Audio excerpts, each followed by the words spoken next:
خی پێگەرە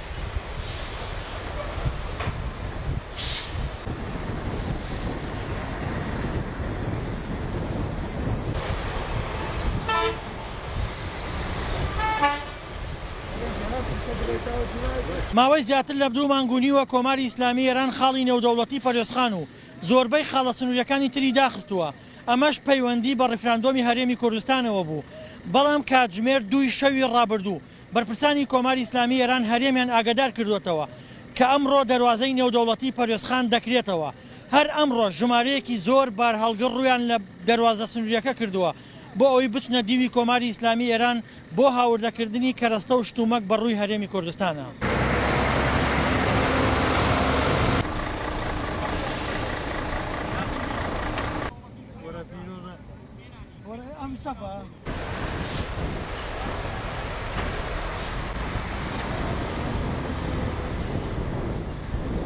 دیارە ئەم شۆ بەرپرسانی کۆماری ئیسلامی ئێران پەیوەندیان پێکردین سەبارەت بە وادەیکردنەوەی مەرجی پەرۆسخان پێیان ڕاگەیاندین بۆ سبەی مەرجی پەرۆسخان دەکرێتەوە. سەر لە بەیانی ئەمڕۆکە ئێمەهاتینە مەرجی پەرۆسخانەوە چەند جارێک لەگەڵ بەرپرسانی کۆماری ئیسلامی ئێرانە کۆبووینەوە ئەوان پێیان ڕاگەیاندین ئێمە لە ئێسادا خەریکی ڕێکاری ئیدارین وە چاوەڕوانبووی ئەو فەرمانبەرانەی بڕوانەوە سەر بنکەکانی خۆیان دوای چەند خولەکێک ئاگادارتانەکەینەوە بۆ ئەوەی جوڵی بازرگانی لە مەرجی پەرۆسخان دەست پێ بکاتەوە. وەکو دەبینین لە ئێسادا مەرجی پەرۆسخان کراوەتەوە بە ڕووی گەشتیاران و جمجۆڵی بازرگانیدا.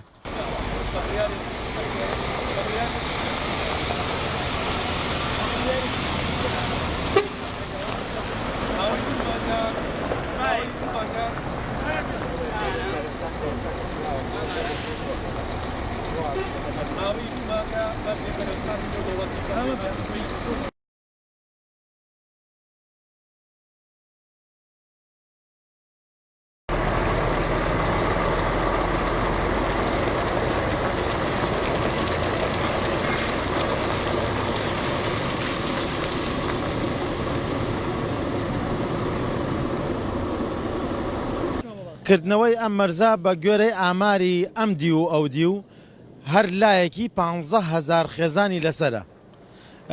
تاسیرەکەیشی ئەوە بووە کە ئەم گەرمیان بەڕاستی سەرچاوی گەرمیان لە کەسابەتە ئەم مەرزەیە داهاتی ئەم مەرزەیە بۆ نەبووە هەر بۆ دەوڵەمەند و بۆ ئەوەی بۆ ئێمە بڵێن ئێمە ئیسفادەی لەکەن بگرە فەقیریی ئیسفادەی لێکە بۆ ئەوەی کە کیلۆ تەماتە لە بە 1000 و ڕبعەکە ئێستا کە ئەم مەرزە هەبێ 5 کیلۆ تەماتە بە 1000 دینارە.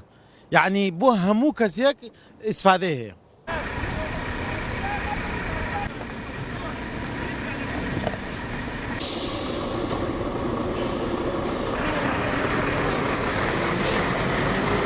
وەڵا جوڵەیەکە بۆ هەموو کورسان و عێراق و بۆ زیاتری داهاتی بۆ هەرێمی کورسانە و بۆ خوارە ڕوا ئەتر سایق لە شەشی بەیانیەوە خەوەرە و گشتی هاتێتە سەسول.